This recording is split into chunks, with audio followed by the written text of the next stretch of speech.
이제 인도 문화사인데요. 먼저 지금 시간에 했던 걸 잠깐만 복습을 할게요. 먼저 인도의 역사입니다. 인도 역사는 인도는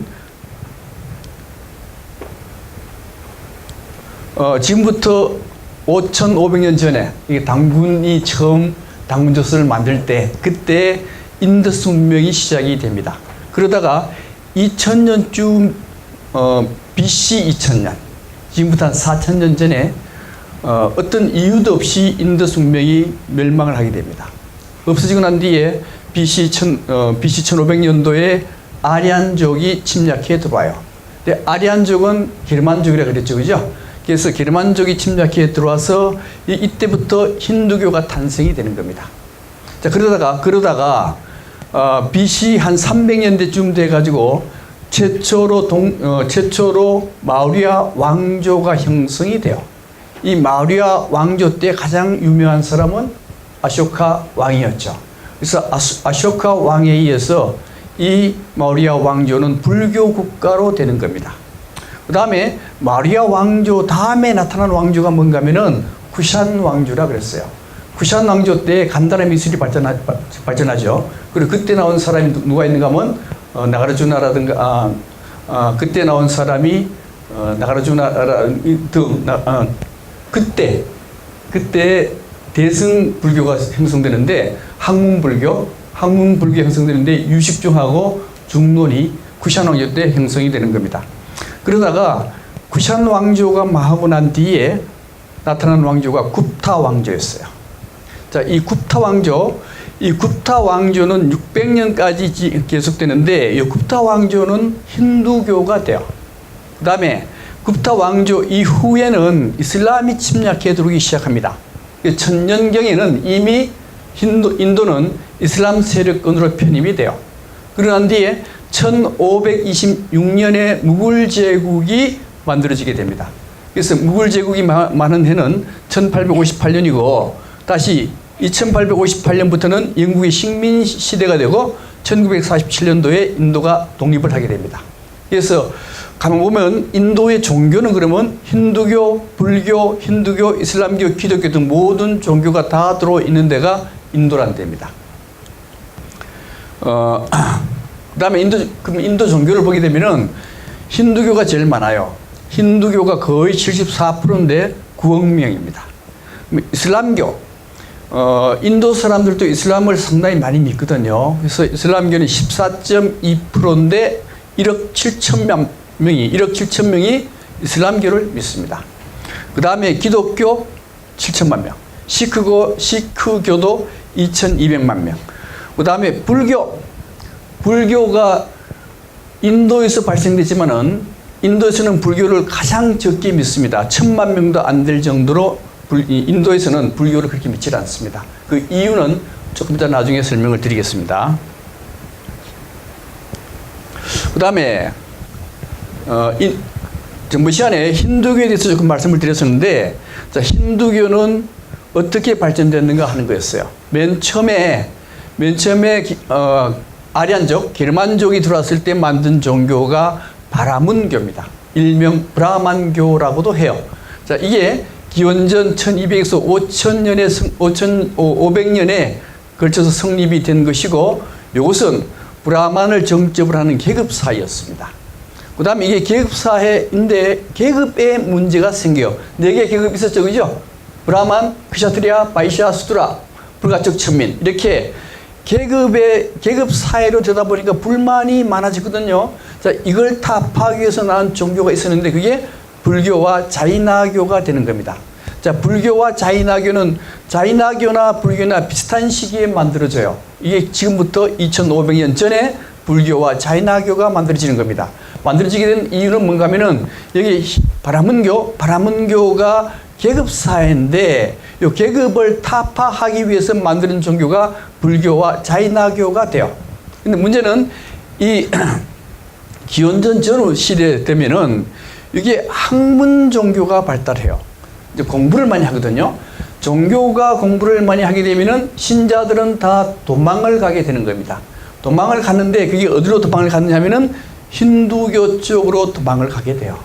그래서 여기에 힌두교가 만들어지는 거거든요. 근데 여기에 이것도 바라문교도 넓은 의미에서는 힌두교라고도 해요.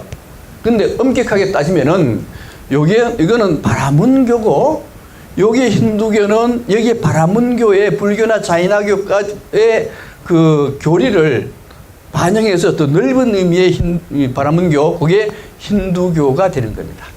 그러니까 바라문교, 그다음 불교, 자이나교, 그다음에 힌두교, 이런 순서로 발달하게 되는 것이죠.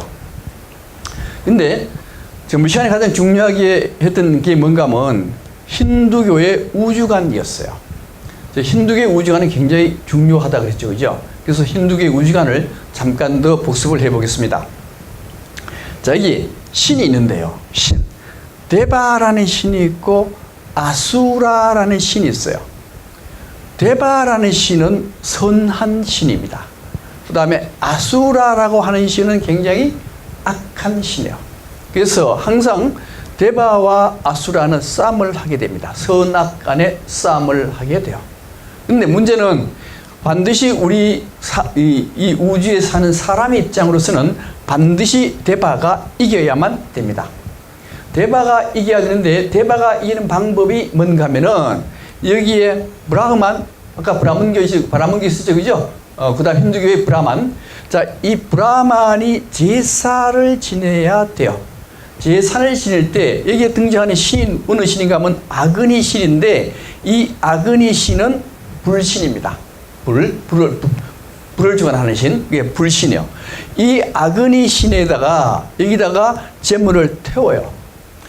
이 번제가 되는 거죠, 그죠? 제물을 태우면은 그 향이 신들한테 올라가게 돼요. 그러면 신들은 그 향을 맡고, 향의 냄새를 맡고, 또 마약이라고도 얘기를 해요.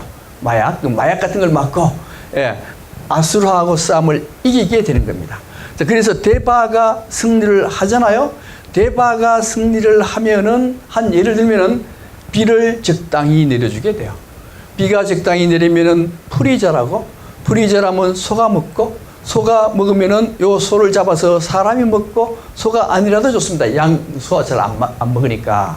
양이라면은 돼지, 그죠? 양을 먹고, 그러면 그 다음에 사람이 양을 먹음으로써 사람은 또 여기서 제사를 잘 지내게 되거든요. 그래서 반드시 데바가 이겨야 이 세상은 순조롭게 돌아가는 겁니다. 근데 만약에 이 데바가 지게 되면 어떻게 되느냐? 데바가 지고 아수라가 이기게 되면은 이 우주의 질서는 흐트러져요. 흐트러져서 비가 안 온다 이거예요. 비가 안 오면은 풀도 못 자라고 소가 먹지도 못하고, 그래 되면은 세상 전체가 다 어그러지게 된답니다. 그래서 반드시 데바가 이겨야 되는 거예요. 데바가 이긴다 하더라도, 비가 적당히 내려서 풀이 자란다 하더라도 소가 병이 들면 어떻게 되느냐? 소가 병이 들면은 그 다음에 사람이 먹을 게 없어요. 소가 아니면 양이라 하더라도 양이 병이 들면은 사람이 먹을 수가 없게 되는 겁니다. 사람이 못 먹게 되면 제사를 제대로 못 지내게 되고, 그렇게 되면은 신들에게 에너지 제공을 못 하니까 그 다음에 또 이 우주는 완전히 흐트러지게 된다 합니다. 그러니까 데바가 이긴다 하더라도 이 중간 과정에 있는 것들이 조금이라도 문제가 생기면은 그 다음에 이 우주의 질서가 흐트러진다. 이게 힌두교에서 말하는 다르마입니다. 다르마니까 여기서 뭐라고 얘기하는가 하면, 인도 사람 한 사람이 노예가 되면은, 자, 이렇게 선순환을 이렇게 하는데, 사람이 양을 먹었지만은 이 사람이 노예가 되어버렸다. 노예가 된다는 얘기는 바로 이 선순환이 깨어진다는 얘기입니다. 깨어지기 때문에 인도 사람 전체가 다 노예가 된다. 이런 우주관을 가지고 있어요. 그러니까 이 모든 것들, 이 우주에 짜여진 이 질서의 하나하나 요소가 건강하게 잘 유지가 되어야 우주가 잘 유지가 될 텐데, 그 하나하나 요소가 약간이라도 문제가 생기면은 우주 질서에 문제가 된다. 인도인 한 사람이 병이 들면은 인도 전체가 병든다. 인도인 한 사람이 노예가 되면 우주 전체가 노예가 된다 하는 이러한 우주관을 가지고 있는 게 힌두교의 우주관입니다. 그러니까 이건 다시 얘기하면은 나하고 세계하고는 밀접한 관계가 있다는 거죠, 그죠? 예, 이 우주관에 가면은 그러니까 만약에 내가 없으면 세계가 없다. 그리고 여기 나가 있고 당신이 있는데 만약에 당신이 없다면은 나 자신도 있을 수가 없다. 나라는 사람은 우주 전체가 관여해서 내가 만들어져 있을 뿐이다. 이게 인도의 우주관입니다. 그 다음에 힌두교의 신이죠. 힌두교의 신, 우리 기독교도 신이 세 분 계시죠. 예, 성부 야훼 하나님이 계시고 성자 예수가 계시고 성령이 계십니다. 그래서 삼위일체가 되죠. 힌두교도 신이 세 분 있어요. 하나님과 같은 존재, 우주를 창조하는 신이 있으니 그 신이 브라만 신이 되는 겁니다. 자, 브라만 신이 되고 그 다음에 우주를 유지하는 신이 있으니 요분이 바로 비슈누 신이 돼요. 그 다음에 우주를 창조도 하고 파괴도 하는 신이 있는데 이걸 시바라고도 합니다. 대체로 시바 신은 파괴한다라고 생각하는데요. 파괴 및 창조를 해요. 왜 그런가 하면은 이 힌두교의 신은 브라만 신은 창조신이거든요. 창조신인데 기독교의 창조신은 야훼 하나님인데 우주를 창조하고 난 뒤에 계속 새롭게 창조해야 되기 때문에 기독교의 야훼 신은 굉장히 존중을 받지만은 힌두교의 창조신인 브라만은 우주를 창조하고 나면은 브라만의 역할이 끝나버려요. 끝나기 때문에 그 다음부터는 이 브라만 창조신 브라만을 믿을 이유가 별로 없습니다. 그래서 인도에서는 브라만 신은 그렇게 중요한 신이 못 되고요. 중요한 신은 세계를 유지하는 비슈뉴. 그 다음에 여기에 파괴라는 의미가 뭐냐? 파괴라는 의미는 새로운 걸 창조한다는 의미를 동시에 가지고 있어요. 그래서 시바 신은 파괴 및 창조의 신인데 그래서 인도에서 가장 중요한 신은 비슈뉴와 시바 신이 되는 겁니다. 힌두교의 신들인데요. 이제 힌두교 우리 성전도 들어갈 텐데 성전에 들어갔을 때 알 수 있는 방법은 이 브라만 신 같은 경우는 얼굴이 4개예요. 얼굴이 4개인데 그 얼굴이 4개인 이유는 이 브라만의 딸과 관계에서 이루어지는 것들인데요. 설명을 생략하겠습니다. 그 다음에 비슈누의 배꼽, 이게 비슈누거든요. 비슈누고 이거는 이제 뱀입니다. 근데 비슈누가 꿈을 꿔요. 꿈을 꿉니다. 꿈을 꿀 때 그때 꿈에서 연꽃이 싹 솟아나요. 연꽃이 싹 솟아나면서 여기에 브라만이 탄생을 하게 되는 겁니다. 자, 브라만이 탄생해서 이 브라만에 의해서 세계가 만들어져요. 그 의미는 뭔가 하면은 이 비슈누가 꿈에서 세계를 창조합니다. 그렇다면은 우리가 살고 있는 세상은 리얼리티한 사실 세계가 아니고 무슨 세계요? 마야의 세계. 연극 무대와 같다. 그런 의미를 나타내는 게 바로 이런 의미가 되는 겁니다. 그 다음에 유지신 비슈누입니다. 비슈누 신은 이렇게 뱀이 등장을 해요. 뱀이 등장하고 원반이 등장하고 곰보이 등장하고 이렇게 등장하면 이 신은 비슈누 신이 되는 겁니다. 그 다음에 파괴신 시바입니다. 파괴신 시바는 어떻게 알 수 있는가 하면은 삼지창을 이렇게 들고 있어요. 삼지창. 그 다음에 여기 보면 이게 목걸이 있는데 목걸이가 뱀으로 되어 있어요. 이것도 뱀입니다. 뱀. 이게 무시무시하게 만들어진 이것이 바로 창조 및 파괴신 시바가 되는 겁니다. 그 다음에 특징. 그 다음 신상의 상징물들인데요. 아까도 말씀드렸듯이 시바의 경우는 여기 삼지창을 들고 있고 북을 들고 있고 호랑이 가죽을 깔고 앉아 있습니다. 이렇게 나오면은 요 신은 시바 신이 돼요. 또 시바는 창조 및 파괴인데 창조도 의미하죠. 창조하는데 창조할 때 가장 필요한 게 뭔가 하면은 남자의 성기가 가장 필요해요. 그래서 시바는 창조도 하기 때문에 이렇게 이게 남자 성기 표현입니다.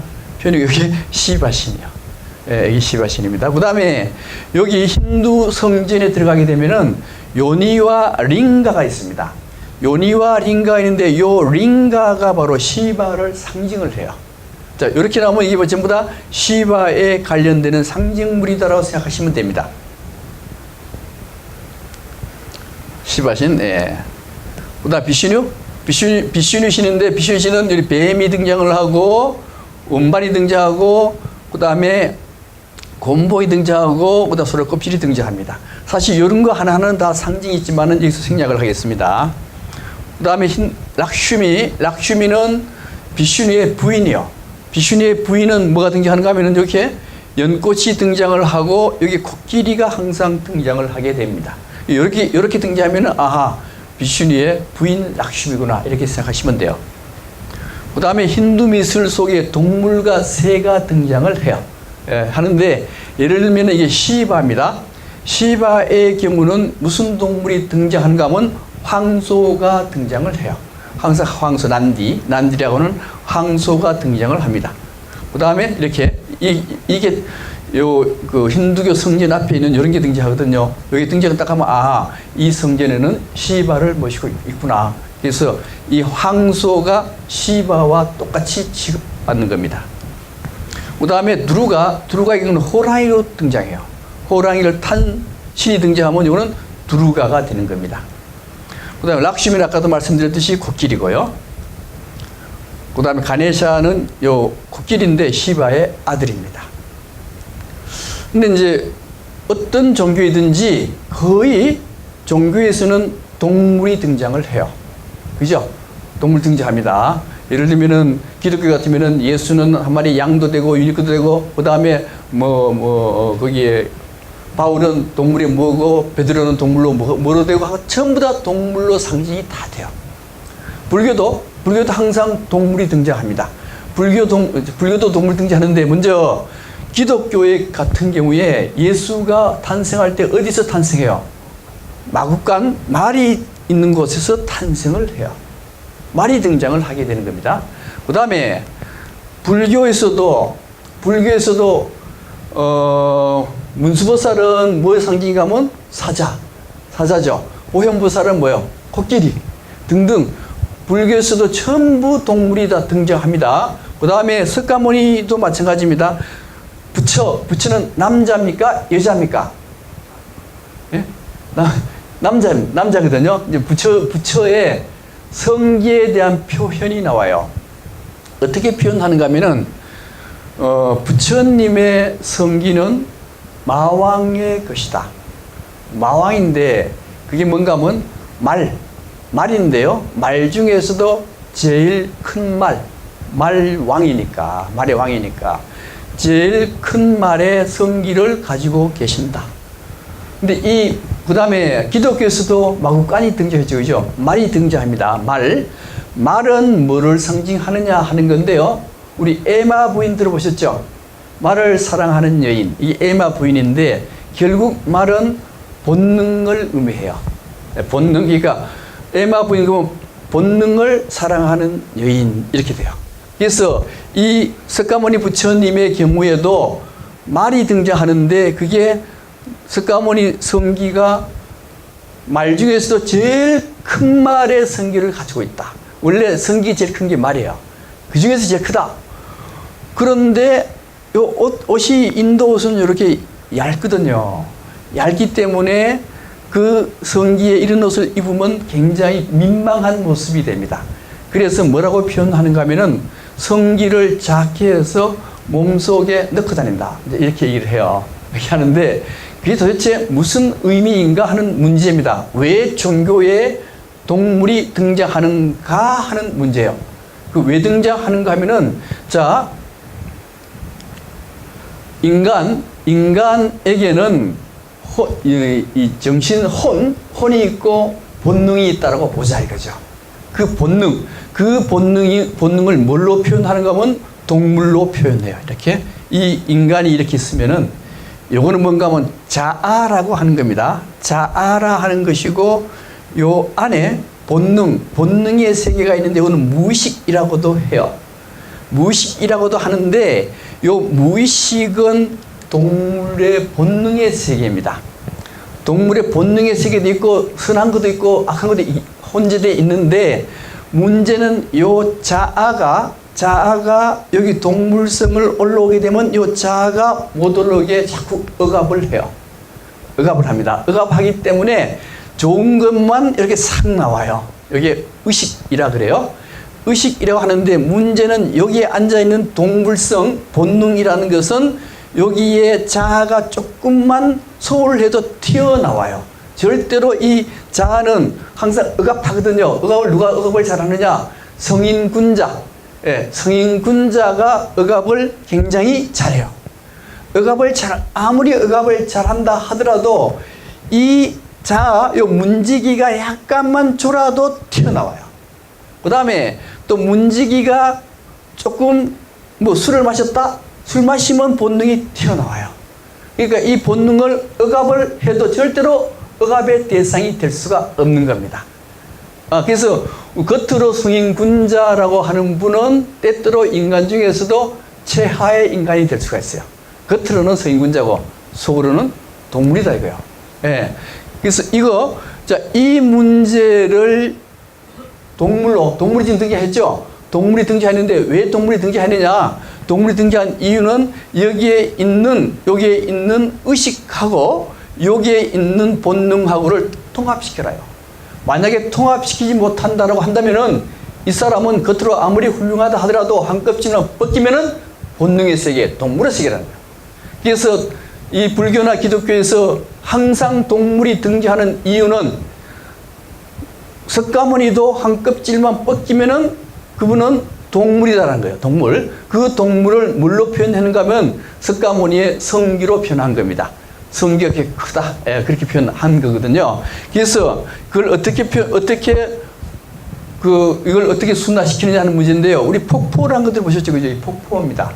폭포인데 이 폭포라 하는 것은 그냥 놔두면 모든 걸 다 파괴시켜버려요. 본능도 마찬가지입니다. 본능이라 하는 것도 그냥 놔두면요. 세상의 모든 걸 다 파괴시켜버려요. 성본능을 어린애 때부터 순화를 안 시키게 되면은 그 성본능이 잘못 발달해가지고 아주 나쁜 인간형으로 발전하게 되는 겁니다. 그러니까 우리가 가지고 있는 성본능을 어떻게 하든 순화시켜줘야 되는데 순화시킬 때 뭐가 되는가 하면요. 우리 폭포가 발전소를 만들면 전기 에너지가 돼요. 우리 본능도 그냥 두지 말고 폭포를 전기 에너지로 만들었듯이 우리 본능도 전기 에너지와 같은 것으로 만들자 합니다. 그 만드는 방법이 뭐냐? 그 만드는 방법이 바로 놀이라는 거. 우리 노는 거 있죠, 그죠? 놀이 자체가 이 본능을 성화시키는 거거든요. 그 다음에 문화, 예술, 종교 등등 이 모든 것들이 우리가 가지고 있는 본능을 뭘로요? 성화시키는 겁니다. 그래서 우리가 가장 먼저 알아야 될 것은 내가 아무리 똑똑하고 내가 아무리 잘났다 하더라도 한 껍질만 벗기면은 나는 동물이다라는 사실을 인정을 해줘야 됩니다. 그 인정하에서 그것을 없애는 방법은 이러한 방법을 통해서 놀이, 문화, 예술 이게 이제 어떻게 성화시키는가에 대해서는 얘기할 수 있는데 여기서 생략을 할게요. 이런 걸 통해서 전부 다 본능을 성화시키는 겁니다. 따라서 우리가 극락에 간다든가 그 다음에 깨달음을 얻는 가장 큰 것은 본능입니다. 우리 대승기신론이라고 얘기할 때 그 대승이라고 하는 것은 바로 본능을 의미해요. 본능을 타고 우리는 부처가 될 수가 있는 겁니다. 그걸 상징하는 게 종교에서 항상 동물이 등장하는 이유가 되는 겁니다. 그 다음 자인학교입니다. 자인학교인데 자인학교는 언제 나왔는가 하면은 여기 바라문교가 나오고 그 다음에 불교나 자인학교가 비슷한 시기에 나와요. 지금부터 2500년 전에 불교와 자인학교가 나오는데 불교와 자인학교는 교리가 비슷합니다. 비슷한데 틀린 점이 뭐냐? 틀린 점은 자인학교는 무소유. 그래서 홀랑 벗고 다녀요. 이렇게 홀랑 벗고 다니는 게 자인학교입니다. 이런 사람. 이 나이가 많이 들었는데 또 이건 쓸만한 것 같아요. 그런데 이 자인학교인데 이 자인학교 자이나교가 만든 사람이 이제 마하비라라는 사람인데 석가모니 시대에 비슷한 시대에 나타난 사람이에요. 그래서 이분들은 극단적인 무소유입니다. 옷을 입었다라는 사실은 옷은 뭐예요? 내 소유가 돼요. 그래서 옷을 입고 다니면 이거는 무소유가 아니라는 거예요. 그 다음에 항상 얻어먹고 다니는데 얻어먹고 다닐 때 그릇이 있으면은 그 그릇은 소유에 해당됩니다. 따라서 그릇도 없이 맨손으로 밥을 얻어먹어야 돼요. 자, 이게 극단적인 무소유가 되는 것이죠. 그래서 또 하나는 모든 생명체를 보호해 줘야 돼요. 근데 우리나라에 무소유를 가장 강력하게 주장했던 분이 누굽니까? 법정 스님인데 법정 스님도 무소유가 되려면 사실은 옷을 헐랑 벗고 다녀야 돼요. 그죠? 밥도 그냥 얻어먹고. 그래야 되는데, 그렇게 하지 않았죠. 그래서 완전한 무소유도 아니다 하고 돌아가실 때의 모습도 그것은 무소유의 모습은 아니다라는 겁니다. 무소유의 모습은 이렇게 아프면은 병들면은 그냥 단식해서 죽어야 돼요. 그게 무소유입니다. 근데 법정 스님 그렇게는 안 했죠. 그죠? 예. 넘어갈게요. 넘어갑니다. 근데 사실 이 자이나교가 불살생, 그 다음에 금식, 소식, 구력, 고동 다 이렇게 다 하는데요. 정말로 옷을 다 벗고 다니느냐? 두 파가 있어요. 하나는 공의파. 요 공의파는 요는 완전히 옷을 벗고 다니고, 백의파, 흰 옷을 입고 다니는 파 두 개로 나눠집니다. 넘어갈게요. 그 다음 시크교. 자, 시크교는 16세기에 창조가 되는데, 이 시크교는 힌두교하고 이슬람교가 절충되는 게 시크교도입니다.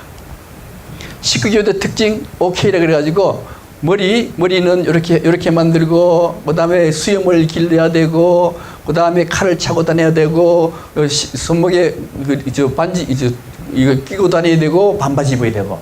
그래서 이런 모습을 보면, 이 시크교도구나, 이렇게 생각하시면 되겠습니다. 나머지 넘어갈게요. 자, 이제 인도로 가겠습니다. 인도로 가는데요. 사실 인도 여행 가면은 어떻습니까? 고생스럽겠어요? 아니면 아주 행복하겠습니까? 고생스러워요. 가면 개고생입니다. 개고생. 개고생인데 지금 여러분들, 많은 분들 안 가시잖아요. 그죠? 안 가시면은 요 자리에서 모든 걸 다 볼 수가 있어요. 그래서 지금부터 이제 그 일정을 한번 볼게요. 일정은 자, 인천공항에서 홍콩에서 갈아타고 인천공항에서 홍콩에서 갈아타고 뭄바이로 갑니다. 이제 옛날에 이름은 봄베이입니다. 뭄바이로 가가지고 그 다음에 여기서 비행기를 타고 아우랑가바드를 가가지고 아잔타와 그 다음에 엘로라 석굴을 보고 또 국내선을 타고 델리로 가요. 델리를 보고 자이푸르를 보고 아그라 보고 아그라 잔시로 왔다가 카즈라호에 와가지고 카즈라호에서 국내선을 타고 바라나시로 갔다가 보두가이를 보고 델리 가서 홍콩 거쳐서 돌아오는 코스입니다. 그러니까 인도 거의 전역을 보게 돼요. 뭄바이입니다. 처음 가는 데가 인도의 마양 끝에 여기 뭄바이죠. 자, 뭄바이인데 원래 뭄바이는 옛날에 뭘로 불렀는가 하면 봄베이로 불렀어요. 봄베이를 불렀는데 봄베이가 된 이유는 포르투갈이 처음 들어오거든요. 포르투갈이 들어와가지고 여기에 만이거든요. 아주 아름다운 만입니다. 그래서 이걸 굿베이, 원래 뜻은 굿베니어라 굿베이인데 포르투갈 사람이 봄베이를 불렀었어요. 봄베이를 부르다가 최근에 이 봄베이는 맞지 않다. 뭄바이로 하자. 뭄바이는 이 지역에 사는 신의 이름. 뭄바이. 예. 그래서 뭄바이의 온도는 대체로 우리가 11월 달에 가게 되면은, 여기 온도가 20도쯤 돼요. 20도. 이게 잘못해서 그런데 한 20도쯤 됩니다. 여기 온도죠. 여기 온도인데, 뭄바이의 온도는 조금 더워요. 25도쯤 됩니다. 조금 더워요. 뭄바이. 비도 별로 안 오고요. 그래서 뭄바이의 관광인데요. 뭄바이 관광은 이제 마린 드라이브 다 버스를 타고 관광하면은 이렇게 아름다운 거리를 관광을 합니다. 실제 가보면 이렇게 아름다울까요? 아름답지 않아요. 별로 아름답지 않습니다. 예. 또 하나, 또 다른 데 가면은, 그 다음에 인도문인데, 여기, 이렇게, 여기 갔을 때, 여기 인도문입니다. 인도문. 요거죠. 인도문을 보게 되는데, 요거는 조지 5세가 인도를 1924년에 방문했는데, 요걸 기념하기 위해서 요런 인도문을 만들었어요. 인도문을 만들었는데, 요거는 이슬람형이고, 요거는 힌두형입니다. 두 개가 합쳐진 형태의 건축물을 보게 되는 거죠. 그 다음에 아까 마린 드라이브는 현대로 굉장히 멋있는 길인데 그 옆에는 도비가트 집단 팔레트가 있어요. 이 집단 팔레트가 있는데 이 집단 팔레트는 뭔가 하면은 이 근방에 있는 도시 문명 잘 사는 사람들이 빨래 하기 싫으니까 여기에 불가촉 천민한테 빨래를 맡겨서 여기 빨래를 하도록 만들어요. 그런 것을 볼 수가 있습니다.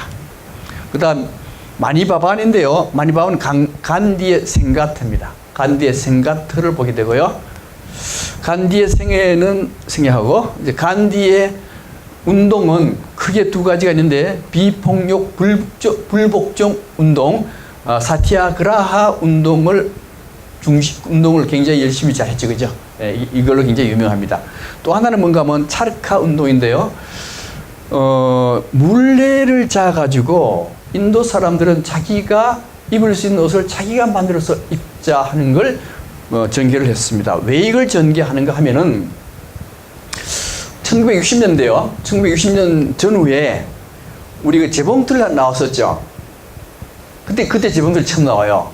재봉틀 나오는데 그때 재봉틀의 가격이 얼마인가 하면은 논 1,500평을 팔아야 재봉틀 한 개를 샀어요. 그 의미는 뭔가 하면은 이 원자재, 그러니까 쌀이나 이런 것들을 헐값에 사들여고 원재료를 헐값에 일본이 사들여가지고 일본이 재봉틀을 만들어서 우리한테 고가로 팔아먹는 시스템이요. 원래 1,500평 팔아서 재봉틀 한 대 살 그런 건 아니거든요. 그런데 일부러 그렇게 팔아요. 그래서 마찬가지로 이게 영국이 아주 그 좋은 모직을 만들어가지고 인도인들한테 무척 비싸게 팔아먹으니까 여기에 인도의 돈이 전부 다 어디로 흘러들어가는 거면 영국으로 흘러들어갈 수밖에 없는 구조입니다. 그러니까 인도의 옷을 거부하자. 거부해야만 인도가 제대로 살 수가 있다. 그래서 이걸 가지고 차르카 운동이라 그래가지고 모든 사람이 다 자기가 입을 옷을 자기가 직접 만들자. 이런 운동을 전개했던 분이 바로 간디였습니다. 그 다음에 이게 이제 빅토리아 기차 역인데요. 뭄바이 기차 역인데 이게 세계 문화유산이에요. 이게 언제 만들어진가 하면 1887년에 만들어지는데 요거는요. 고딕하고 힌두 양식이 합해진 건데 요거는 고딕입니다. 이게 고딕이고 요게 힌두 양식이야. 두 개의 양식을 결합한 건축물이라 그래가지고 굉장히 유명해요. 이렇게 됩니다. 자, 그 다음에 여기 뭄바이 다 봤죠? 뭄바이 다 보고 난 뒤에는 국내선 비행기를 타고 아우랑가바드로 가게 돼요. 자, 아우랑가바드를 가게 되면 여기는 두 개의 석굴이 있습니다. 하나는 아잔타 석굴이요, 또 하나는 엘로라 석굴이 돼요. 그래서 아잔타 석굴과 엘로라 석굴인데 아잔타 석굴이 됩니다. 자, 이게 아잔타 석굴인데요.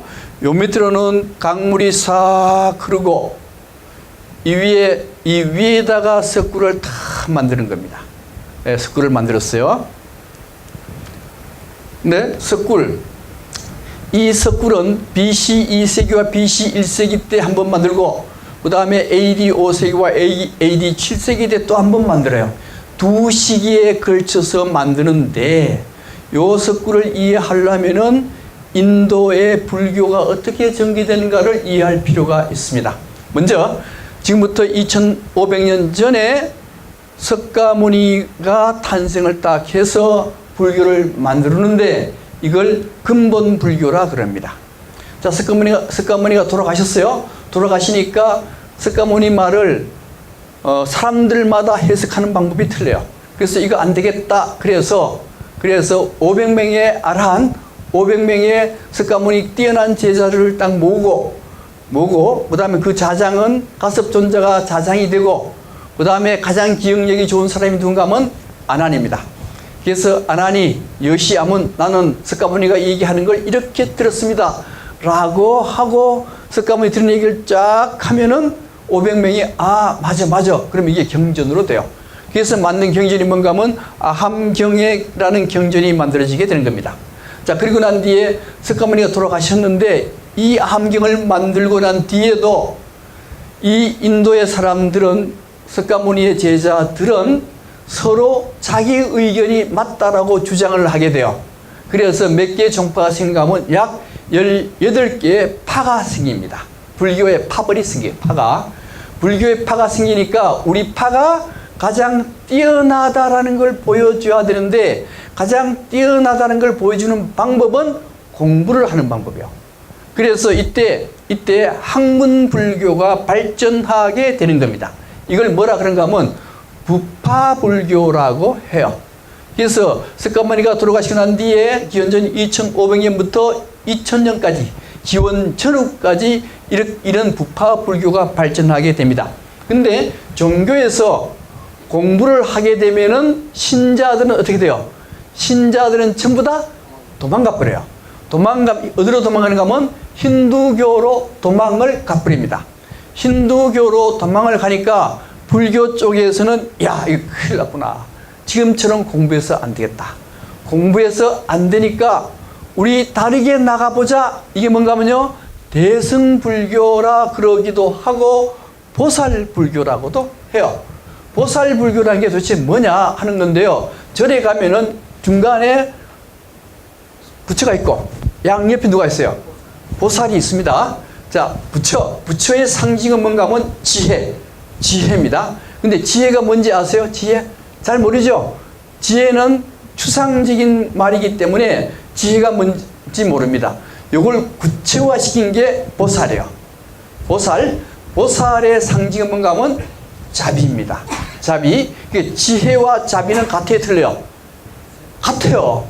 같습니다. 그러니까 중간에 있는 부처하고 양옆에 있는 보살하고는 같습니까? 다릅니까? 같아요. 그래서 보살 정신을 딱 내세워요. 지혜 필요 없다. 학문 필요 없다. 우리는 직접 번뇌 바다에 허우적거리는 사람들을 구하러 들어가야 되겠다. 이게 사랑과 자비거든요. 이 사랑과 자비인데 그 사랑과 자비를 실천하는 사람이 보살이요. 부처는 가면 앉아있잖아요. 그죠? 절에 가면 부처는 앉아있어요. 보살은 서있어요. 앉아있어서 일하기 귀찮아서 그냥 부처는 가만히 있어요. 앉아있어요. 그냥 뛰어나가는 사람 누구요? 그게 보살이거든. 그걸 보살불교라 그랬어요. 보살불교? 이때 보살불교가 발달하는데 보살불교의 마지막 단계가 되면 학문이 등장해요. 학문이 등장하는데 그 학문이 뭔가 하면 중론과 유식론이라고 하는 겁니다. 중론과 유식론은 불교 발전사에서 가장 중요한 학문이에요. 가장 중요한 학문이고 가장 심오해요. 자, 가장 중요하고 가장 심오한 학문이 딱 등장하니까 이 사람들이 우리가 최고다 그럽니다. 근데 문제는 학문을 하게 되면 뭐가 돼요?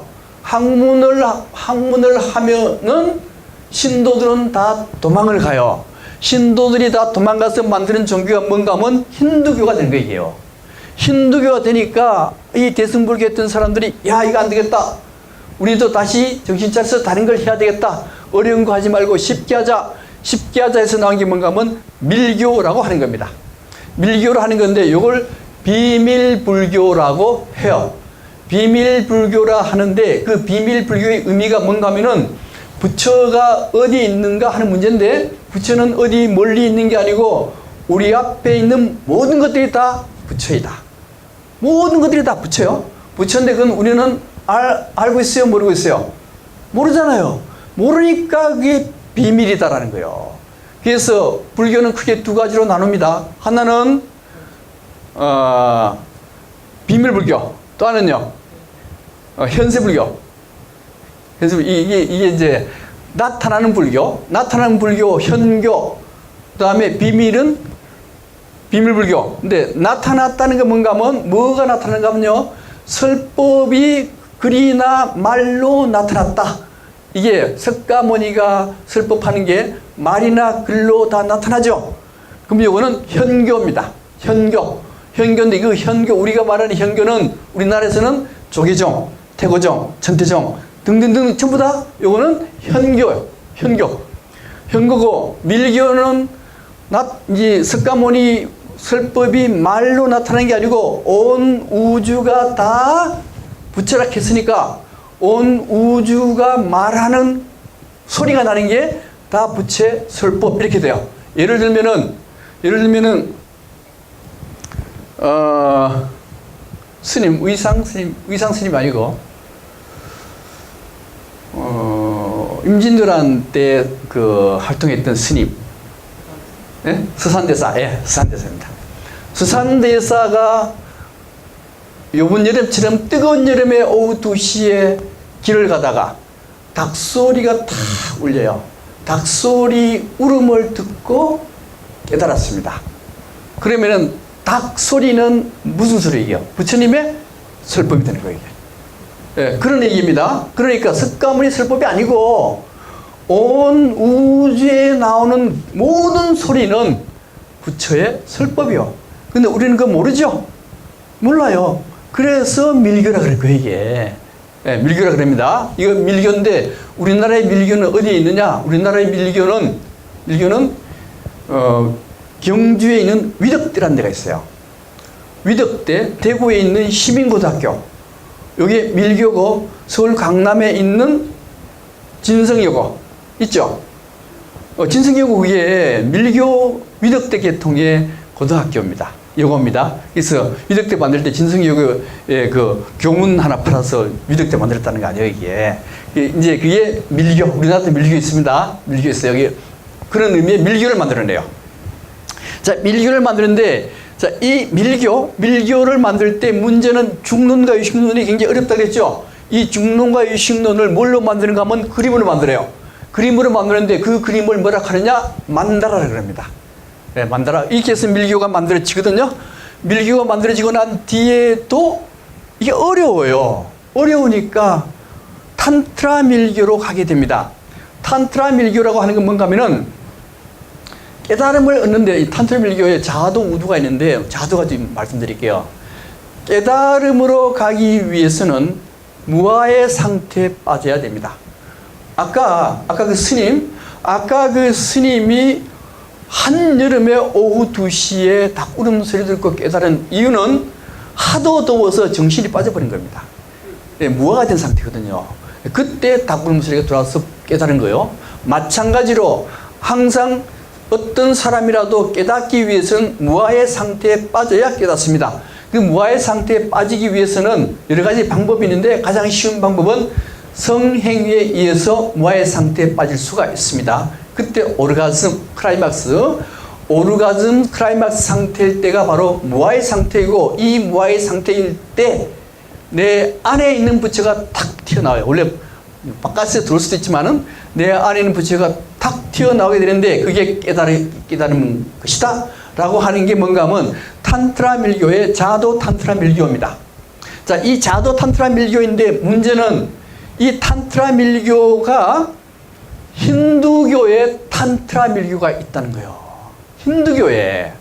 힌두교에 탄트라가 있는데 문제는 불교의 탄트라하고 힌두교의 탄트라하고 비슷해요. 비슷하니까 힌두교는 인도 전체의 생활 습관들이 모든 게 다 결합되어 있는 게 힌두교고, 거기다가 탄트라까지 결합되어 있고, 그러니까 불교가 어디로 들어가겠어요? 어디로? 힌두교로 들어가 버리는 거예요, 이게. 물론 이 불교가 이슬람이 들어오면서 이슬람이 불교를 엄청나게 탄압을 해요. 하긴 하지만은 그래도 인도에서 불교가 없어진 이유가 뭔가 하면은 힌두 탄트라하고 밀교 탄트라, 불교 탄트라는 같다는 거예요, 이게. 같기 때문에 굳이 인도 사람들은 불교를 믿을 필요가 없다. 힌두교만 믿으면 된다. 그래서 인도는 불교가 거의 없어지게 되어버린 겁니다. 자, 이렇게 됐는데 문제는 여기 아잔타 석굴 문제입니다. 아잔타 석굴은 BC 2세기에서 1세기 사이 전기 석굴군이 있는데 문제는 여기 1세기 전후까지는 불교에서 불상을 못 만들게 해요. 그 이유가 뭔가 하면 불상 만들면 우상 숭배잖아요. 그죠? 우상 숭배이기 때문에 불교에서는 불상 만들지 말라 그럽니다.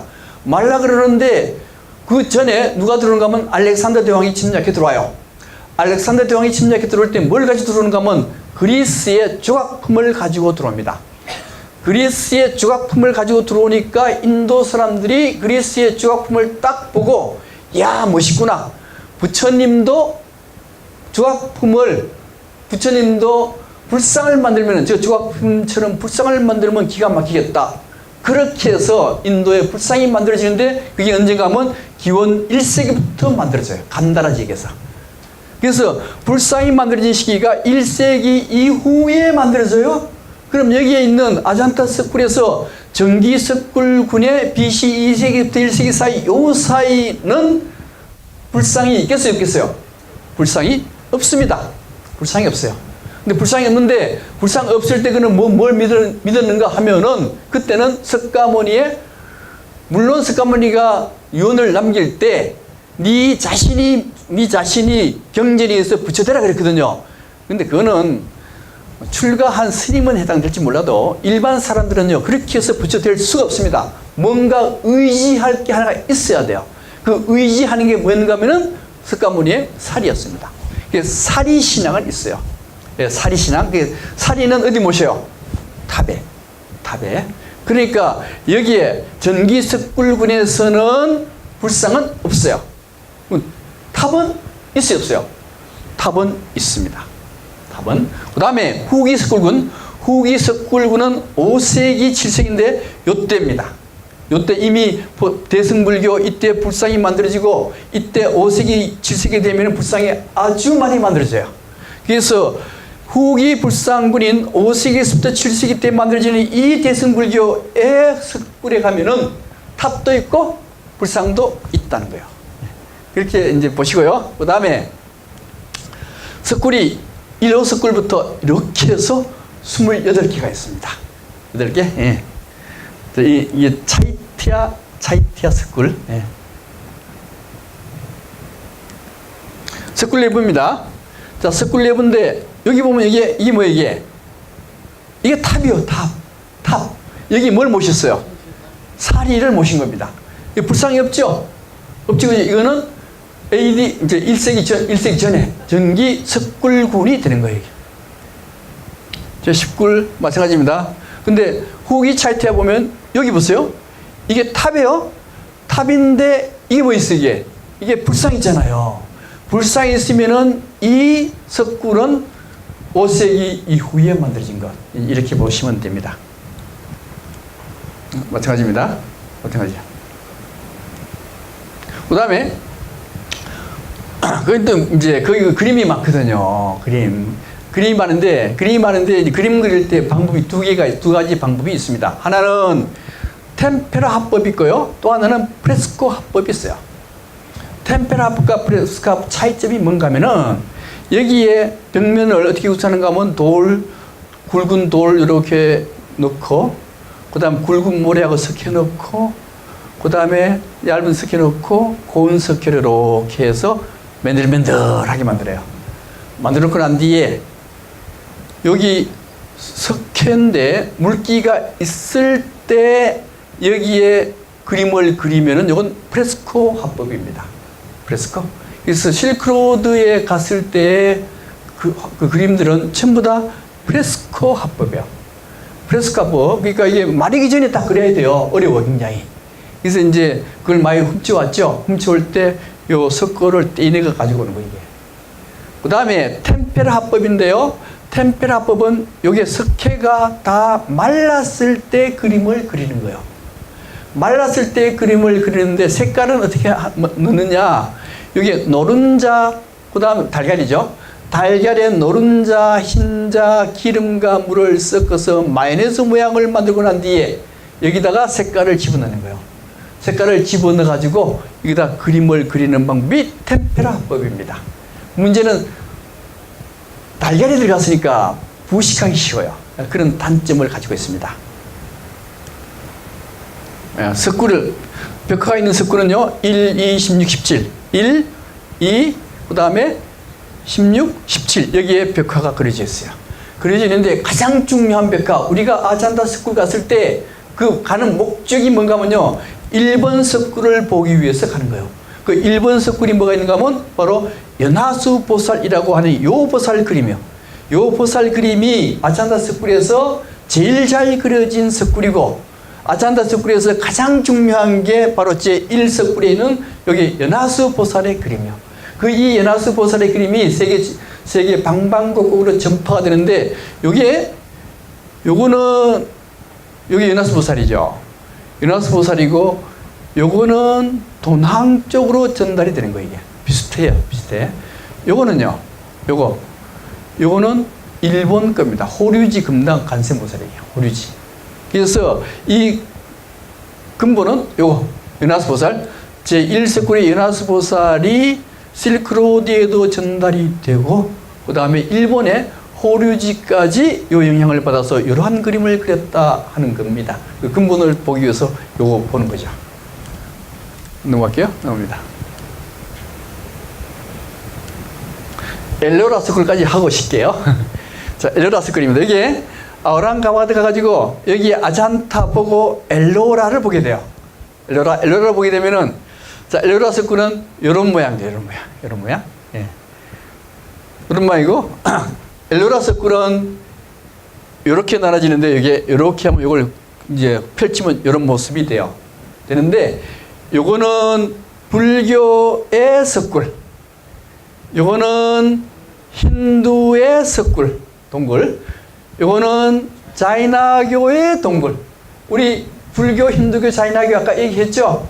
자, 불교와 자이나교는 지금부터 2500년 전에 만들어진 것. 불교와 자이나교의 차이점은, 불교는 중용, 무소유는 주장하지만은 그래도 먹을 거는 먹고 입을 거는 입자고, 그 다음에 자이나교는 벗고 다니자.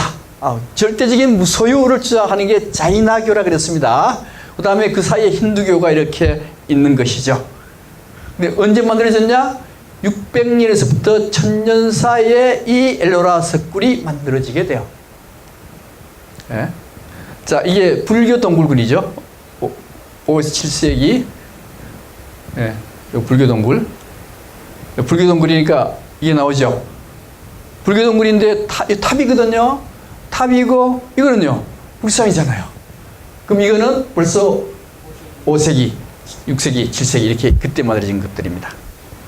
자, 이게 시원굴이 여기 맨 마지막 시원굴이 여기 이런 형태의 굴입니다. 그다음 힌두교, 여기 힌두교 동굴이거든요. 네, 이렇게. 네. 그 다음에 가장 유명한 게 뭔가 하면 16번이에요. 16번. 아마 요쯤 있겠죠. 16번. 이렇게 되어 있습니다. 이렇게 되어 있는데, 일명 이걸 뭐라고 하면 카일라사 사원이라 그래요. 시바 시인을 모시는 곳인데, 카일라스라는 게 뭔가 하면 베트남의 이제 티베트에 있는 산 이름입니다. 카일라스산. 요 카일라스산인데, 요 카일라스산에는 힌두 신이 살고 있는 곳이 바로 카일라스산이에요.